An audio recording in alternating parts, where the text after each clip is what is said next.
Hey there, I'm thrilled to see you taking this podcast concept to the advanced level. For this episode, the language is tailored to a C1/C2, advanced to mastery level. You will find complex sentence structures, nuanced vocabulary, idiomatic expressions, and a highly professional yet conversational American broadcasting tone. Welcome back, listeners, to another compelling episode of Zero to Hero, the podcast dedicated to dissecting the extraordinary trajectories of individuals who defied insurmountable odds to achieve phenomenal success. I'm your host, Kristen. If you've been following our journey, you know we've scaled up from basic narratives to intermediate storytelling. Today, we are pulling out all the stops. We are diving into advanced level English. We'll be utilizing a more sophisticated lexicon, nuanced idioms, and complex grammatical structures. But beyond the linguistic upgrade, the overarching theme remains the same: the indomitable nature of the human spirit. Today's episode is titled The Crucible of Success. A crucible is a vessel used for melting substances at brutally high temperatures, but metaphorically it represents a severe trial or a grueling test that ultimately shapes and forged something far stronger. The individuals we are spotlighting today didn't just face poverty. They were plunged into the crucible of extreme destitution, psychological hardship, and systemic disadvantages. So grab your notepads, settle in, and let's delve into the lives of those who transformed profound adversity into unfathomable triumph. The first story is about a billionaire who lived in his car, John Paul DeJoria. Our first narrative centers on an entrepreneur whose products you have undoubtedly seen on salon shelves globally. John Paul DeJoria is the co-founder of the hair care empire John Paul Mitchell Systems, as well as Patron Spirits. Today, his net worth is estimated to be in the billions, and he is renowned for his sweeping philanthropic endeavors. However, his genesis is a textbook example of bootstrapping from absolute zero. DeJoria was born in Los Angeles to immigrant parents. When he was merely 2 years old, his parents divorced, plunging the family into severe financial precarity. By the time he was 9, DeJoria was already hitting the pavement, selling Christmas cards and newspapers door to door just to help his mother keep the lights on. Despite their relentless efforts, his mother eventually found herself utterly incapable of supporting her children financially. Consequently, DeJoria was placed into the foster care system, a notoriously difficult and emotionally taxing environment for any child to navigate. As a teenager, he inevitably fell in with the wrong crowd, briefly running with local street gangs before a high school math teacher bluntly told him he would never succeed at anything in life. That harsh indictment served as a paradigm shift. Rather than succumbing to the prophecy, DeJoria enlisted in the U.S. Navy, seeking structure and discipline. Following his honorable discharge, the struggle didn't magically dissipate. In fact, it intensified. He bounced between an array of menial jobs. He worked as a janitor, pumped gas, and sold encyclopedias door to door. It was during this period that he hit rock bottom. He found himself entirely homeless, living out of a beaten-up, dilapidated car parked on the streets of Los Angeles, collecting discarded soda bottles to cash in for pennies just to afford a meager meal. In 1980, armed with a paltry $700 borrowed from a friend, DeJoria partnered with a hairdresser named Paul Mitchell. They didn't have the capital to design fancy packaging. Their iconic black and white bottles were born out of sheer necessity because they simply couldn't afford color printing. DeJoria reverted to what he knew best. He took his product directly to the consumer. He walked door to door to hundreds of hair salons, pitching his shampoo while living out of his car. Once again, He faced relentless rejection, but his philosophy was unwavering. He famously stated that successful people do all the things that unsuccessful people are unwilling to do. He possessed the tenacity to knock on the 100th door with the exact same enthusiasm he had at the first, despite having had the previous 99 doors slammed in his face. Ultimately, his unrelenting grit paid off. The brand caught fire, scaling into a multi-billion-dollar corporate behemoth. Here are advanced vocabulary and idiom review. Precarity, a state of existence characterized by extreme uncertainty and insecurity, particularly regarding financial stability. Hitting the pavement, an idiom meaning to travel on foot to actively search for employment, sell a product, or gather information. Paradigm shift, a fundamental change in approach, underlying assumptions, or how one views the world. Bootstrapping, the process of starting and growing a business using only existing personal resources and revenue without external investment. Dilapidated, in a state of ruin or disrepair as a result of age or neglect. Our second story is about Forged in the Squalor of the North, Shania Twain. Let's pivot from the sprawling streets of Los Angeles to the freezing, unforgiving wilderness of Timmins, Ontario in Canada. Our next subject is Shania Twain, the undisputed queen of country pop. She has sold over 100 million records, making her one of the best-selling music artists of all time. Yet the opulence of her current life stands in stark, almost incomprehensible contrast to the squalor of her upbringing. Shania, born Eileen Regina Edwards, grew up in an environment characterized by systemic poverty and domestic volatility. Her mother and stepfather struggled immensely to keep the family afloat. Food insecurity wasn't just a periodic issue. It was a chronic reality. Shania frequently went to school with nothing but mustard sandwiches for lunch, attempting to conceal her family's destitution from her peers out of a profound sense of shame. To help mitigate their financial woes, her mother recognized Shania's prodigious vocal talent early on. By the time she was merely 8 years old, Shania was being dragged out of bed at midnight to perform in smoky, rowdy, and often dangerous local dive bars. After the bars stopped serving alcohol at 1 a.m., the young girl would take the stage, singing to earn a meager $20 to help her family buy groceries. It was a grueling, harrowing environment for a child, completely devoid of the typical innocence of youth.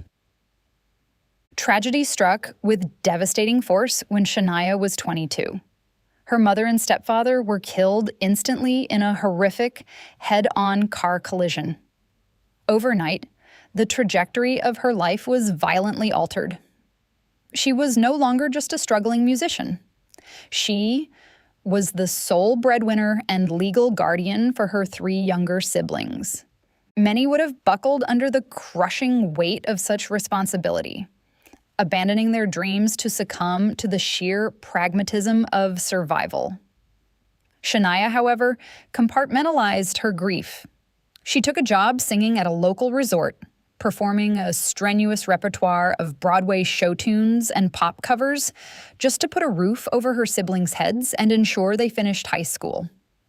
She put her personal aspirations on ice until her youngest sibling graduated and moved out. Only then, having fulfilled her familial obligations, did she pack up her meager belongings and head to Nashville, Tennessee, the epicenter of country music. Her initial entry into the industry was met with skepticism.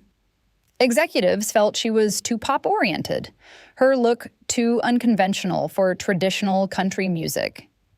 Yet she maintained creative control, co-writing the phenomenal album The Woman in Me, which shattered industry records. She transcended the boundaries of genre and geography, transforming the trauma and deprivation of her youth into a universally resonating artistic triumph. Advanced vocabulary and idiom review. Squalor, the state of being extremely dirty and unpleasant, especially as a result of poverty or neglect.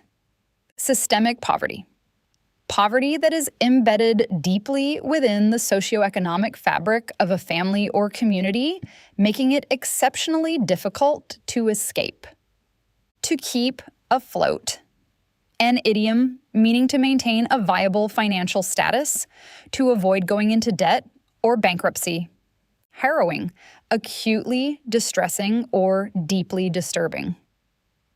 Sole breadwinner, the single member of a family who earns the money to support the others. The third story is about shattering the glass ceiling, Halle Berry. Our final narrative today requires us to examine the intersection of poverty and systemic exclusion. We are looking at the life of Halle Berry, an actress whose poise, talent, and sheer psychological fortitude paved the way for a historic milestone in cinema.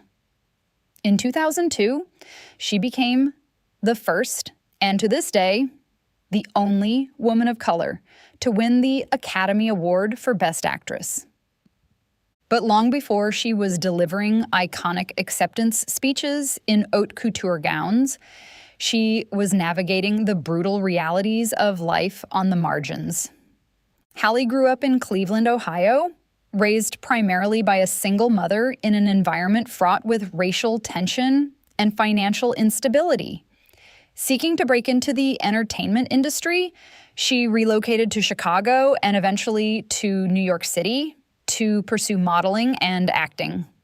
She arrived in the fiercely competitive metropolis with a finite amount of savings, which inevitably began to dwindle. When she entirely exhausted her funds, she found herself in a desperate predicament. She called her mother, begging for a financial lifeline. In a move that Halle would later describe as agonizing but ultimately character-defining, her mother flatly refused to send her a single dime. Her mother's rationale was harsh but clear.